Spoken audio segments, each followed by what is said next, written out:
今天要介绍一款非常有趣的一个工具哦，它是一个简易的夹钳。那这个夹钳呢，它是透过齿条、齿轮所结合在一起的。那这个原设计呢，我觉得它非常酷哦，它运用齿轮呢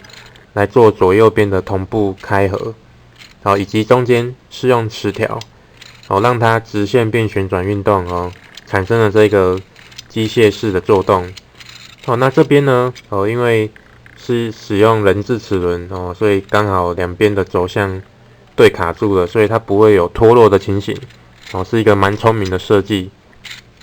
那这个物件呢，在 3D 列印的过程并不会太困难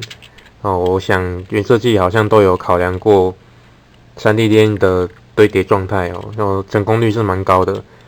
那这样列印完之后呢是采一键式列印的，列印完直接可以使用不用再做任何组装，非常的方便。那大家可能会好奇说，那它可以拿去夹什么吗？其实我实际试过，